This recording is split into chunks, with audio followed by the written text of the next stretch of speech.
Year after year, the most common cause of failing the driving test in Great Britain is observations at junctions. But usually the observations aren't actually the problem. The actual problem is decisions, how learner drivers come to their decisions based on their observations. And probably the most common problem is staring when they're not sure.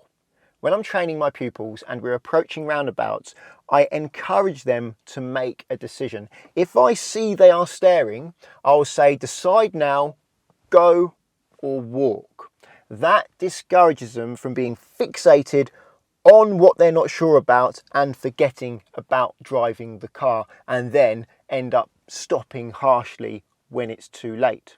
What do I mean by go or walk though? Well, when they are making their decision, we are going to be in second gear at around about 10 miles an hour approaching the roundabout. That's when they make their first decision. That's when they look to see if it's safe to go.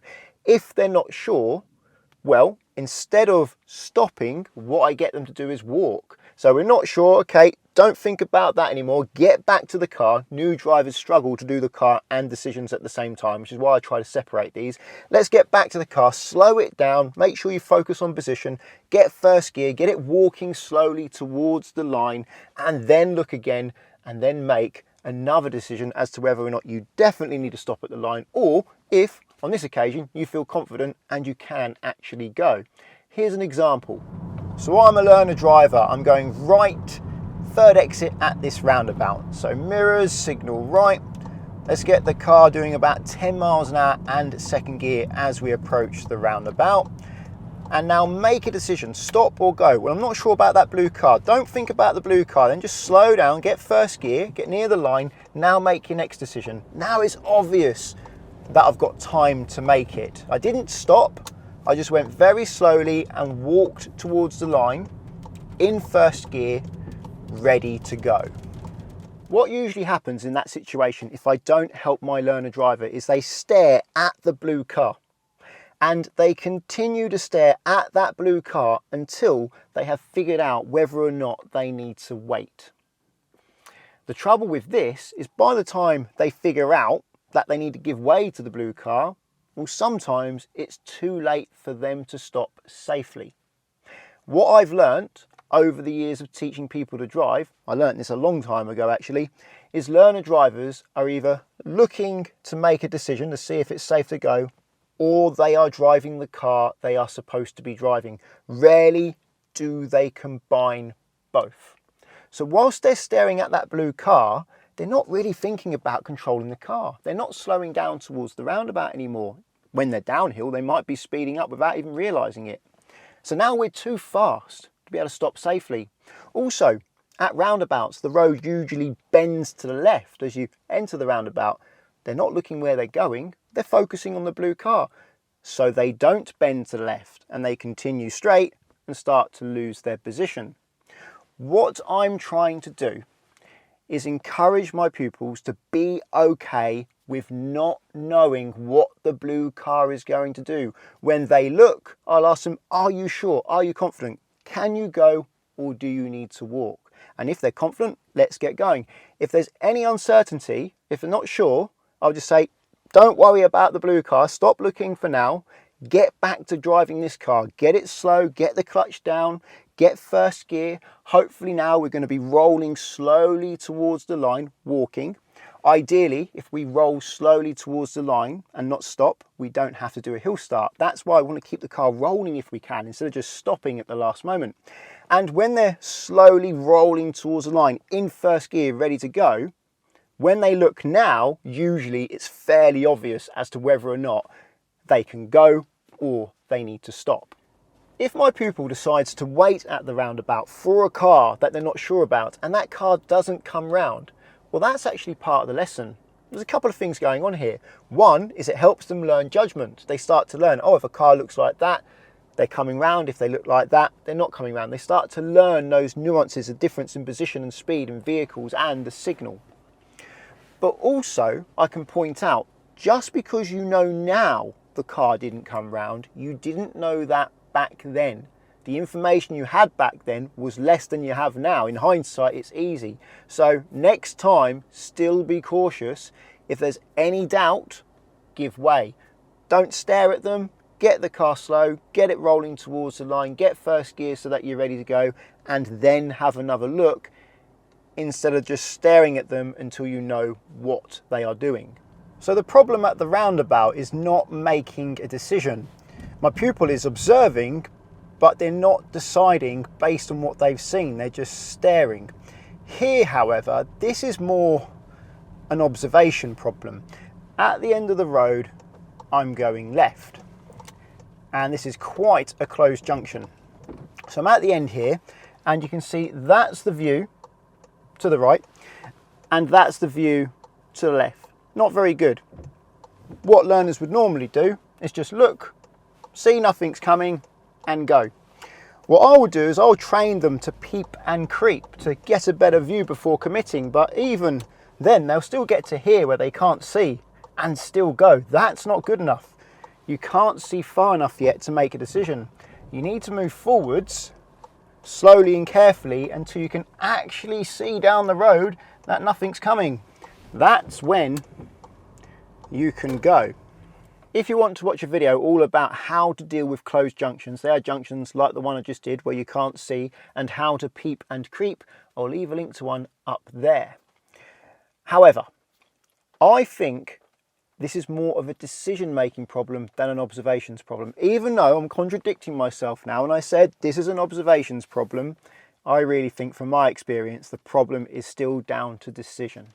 Because when I train my pupil to peep and creep, when I now observe them and watch them, it's very common for them to go over the line a little bit to the point where they still can't see it's safe to go. They've gone over a little bit, they've gone forwards a bit, but they still can't see if it's safe, and yet they just go.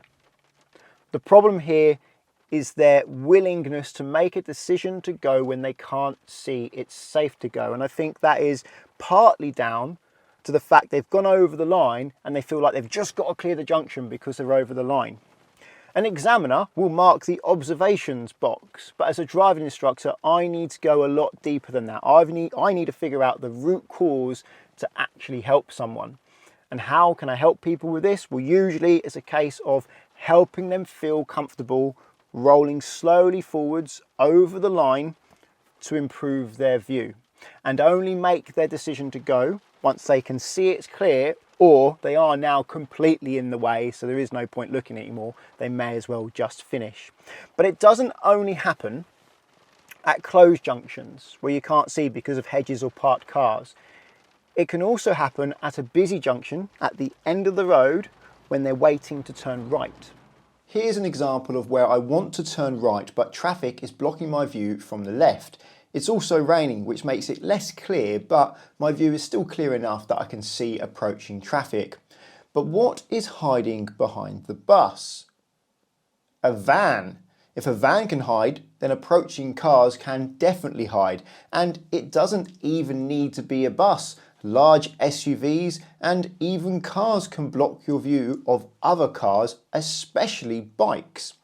In these situations where there has been a lot of traffic passing from the right, it can be hard to see if there is anything coming from the left, and it's common for my learners to try and go even though they can't see it's clear, especially if someone from the right gives way. It's important to look left a lot more than right in these situations to build up a picture of what is coming from the left.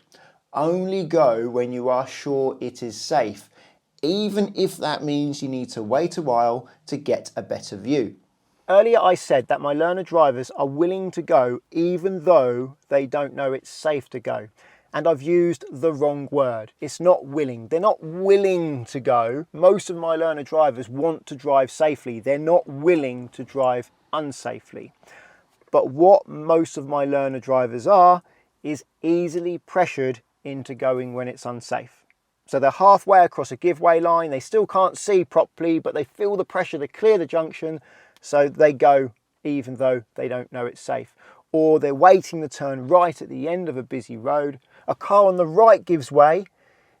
They think it's safe on the left, but they're not absolutely sure.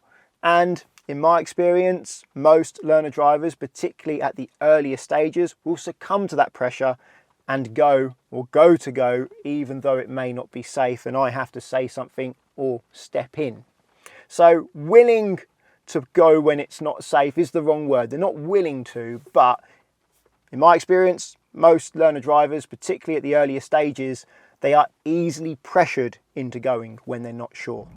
The next one I'm going to show you is observations at junctions, but again, it comes down to the timing of the decision. The decision is made before the driver, the learner driver, is ready to go. So when I get to the end of this road, I'm going to turn left. And even if no one's coming, I'm still going to stop because that's what I need to do to demonstrate what I want to demonstrate here. So here we go, end of the road coming up. So mirror signal left, slowing down. Looks like there are cars here, so I do actually have to stop, which is good because that's what I wanted. So I'm stopping, and then the learner driver will go, oh, it's safe. Then they'll look where they're going, then they'll get gas, then they'll get bike point, and then they'll go without looking again. Now I looked again to make sure it was safe, but they may just carry on without looking again. Their look is really old because they've decided to go before they're ready. It's important to only make the decision to go when you are actually ready to go. Otherwise your decision gets old and things can change. And a driving examiner will fail you if you look now but go later. Depends how later, depends on whether or not it's going to be a fail. If it's a lot later, then it's likely going to be a fail. If the examiner feels your observations are so old that something could have changed, then it would likely be a serious mark.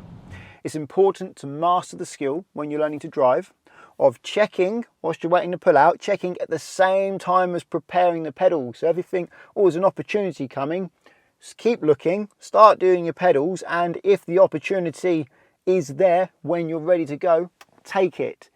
If you get ready to go a bit later, it takes you a bit of time and the opportunity is no longer there, you should be aware of that. You should still be looking. Always have a final check just before the car starts actually moving to make sure, yes, this is definitely safe to go. You don't want to look now, then prepare the car and go later. Often that is a cause of why pupils have bad observations at junctions. It's not actually their observations again. It's not even their decision. Often it's a good decision. I think, yes, good decision, we can go. The trouble is they don't actually go when they've decided to go. You can actually get a serious mark for observations at junctions for approaching too quickly. Why is this? There's actually a specific box on the driving test report form for approach speed to junctions. You approach too quickly, but you get the observations at junctions box ticked. Well, that's because of the outcome. You're approaching a junction at a speed where you don't have enough time to assess the situation properly and make a good decision, and therefore you end up pulling out in front of a car and making them brake. The examiner's sitting there and that's what they've seen happen. They've seen you pull out in front of someone and make them brake. They're ticking the observations at junctions box because they felt like the speed was fine. They didn't feel too fast. They thought, yeah, that's okay. It's a good speed approaching the junction. But what they don't realise is the root cause of the problem is that you were going too fast for your ability. You needed to approach the junction more slowly to give yourself more time to make a good decision. You don't have to be as fast as a seasoned driver that passed the driving test. You can approach junctions a bit more slowly to give yourself more time. The examiners mark what actually happens. They don't tend to really mark the root cause that leads you to do it, which is why those marks aren't always very helpful for the person who's learning to drive. When I get my pupils to do the 3-stage stop, the jog, then walk, then stop, this tends to solve this problem. I'll leave a link to a video up there all about the 3-stage stop. Well, I hope you found this video helpful. If you did, please give it a thumbs up. And if you're looking for car insurance, check out the links to Collingwood and Confused in the description. If you're learning to drive and want to insure yourself on somebody else's car, then Collingwood are there for you because you can do so without affecting the owner's policy, and that takes away a big stress from the owner of the car that you're using to practice your driving in. Via the link at the moment, it's up to 35% off and a £20 gift card.